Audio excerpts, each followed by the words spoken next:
গ্রামের মেয়ে আমি। খোলা আকাশের নিচে পাখির মতো উঠতে ভালোবাসতাম, ছিন্ন মেঘের মতো ভাসতে ভালোবাসতাম।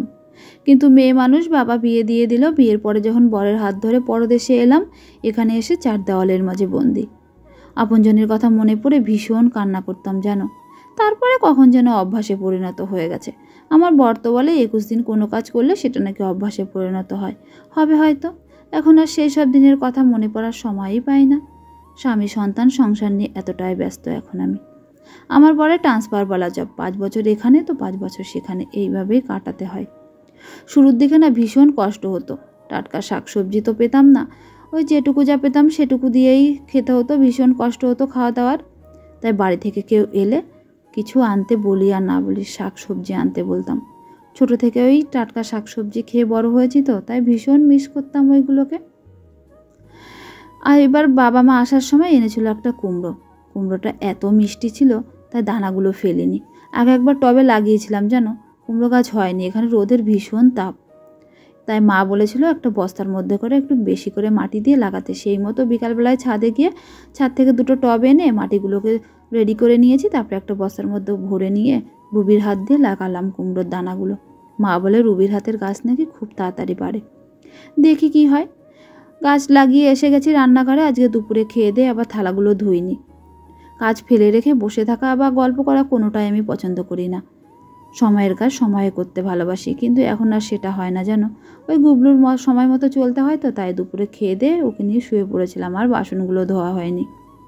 তারপরে বাসনগুলো ধুয়ে নিয়েছি। এদিকে পুচু এসে কিছু বানিয়ে দাও বলে আবদার করছিল, আর ওদিকে আমার ননদিনীও সেদিন আমাকে বলেছিল ফ্রেঞ্চ ফ্রাই কী করে বানাতে হয় সেটা দেখাতে। তাই ভাবলাম আজকে রেসিপিটা তোমাদের সাথে শেয়ার করি। ফ্রেঞ্চ ফ্রাই বানাতে বড় আলু হলে ভালো হয়, সেটা আমার ঘরে ছিল না। যেটুকু মানে মিডিয়াম সাইজের আলু ছিল তাই দিয়েই বানিয়ে নিয়েছি। আলুগুলো লম্বা লম্বা করে কেটে তারপরে ধুয়ে ওই 70% সিদ্ধ করে নিয়েছিলাম একটু লবণ দিয়ে। জলটা ঝরিয়ে নিয়েছি, হালকা ফুলকা জল আছে কিনা সেই জন্য একটা কাপড়ের মধ্যে ঢেলে নিয়েছি। উপর থেকে হালকা হাতে জলটা মুছে নিয়েছি। তারপরে তেলের মধ্যে দিয়ে লাল লাল করে ভেজে নিয়ে উপর থেকে মশলা হিসাবে দিয়েছিলাম একটু চাট মশলা আর একটু পেরি পেরি মশলা। সসের সাথে বা চায়ের সাথে খেতে কিন্তু বেশ লাগে। রুবি আর পুচু খেলো সসের সঙ্গে, আর দাদু খেলো চায়ের সঙ্গে। ওরা বললো বেশ ভালো লাগছে খেতে। আমি আর খাইনি জানো তো, কারণ দুপুরে আজকে খাওয়াটা না বেশি হয়ে গেছিলো। পেটটা কেমন ভরা ভরা লাগছিল, তাই আর খেলাম না।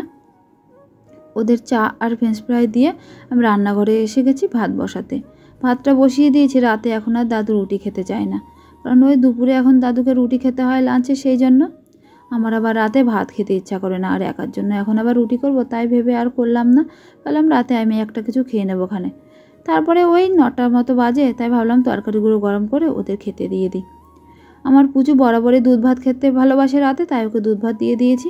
আর আমি খেলাম একটু আম দিয়ে মুড়ি দিয়ে। রাতের খাওয়া দাওয়া হয়ে গেলে কি আর কাজ শেষ হয়ে যায়? একদমই না। কিন্তু তখন বুঝতামই না এটা।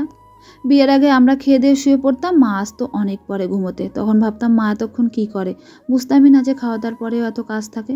এখন সেসব দিনের কথা ভাবি আর ভীষণ আফসোস করি, আর ভাবি মাকে একটু হেল্প করলে মাও তাড়াতাড়ি এসে শুতে পারতো। কি আর করা যাবে, কিছু করার নেই। দাদু বলেছিল একটু পান্তা ভাত বানিয়ে রাখতে, সেটাই বানিয়ে রেখেছি। আর একটু ডাল ভিজিয়ে রাখলাম। তারপরে খাওয়া দাওয়ার পরে যেটুকু কাজ থাকে সমস্ত সাফ সাফাই করে নিয়েছি। এখন আর ঘুমোতে পারবো না, গায়ে একটু জল ঢালতে হবে, না হলে ঘুমই আসবে না। চলো তাহলে আজকের ব্লগটা এটুকুই। দেখাচ্ছে নতুন একটা ভিডিওর সাথে। ততদিন তোমরা ভালো থেকো, সুস্থ থেকো। টাটা।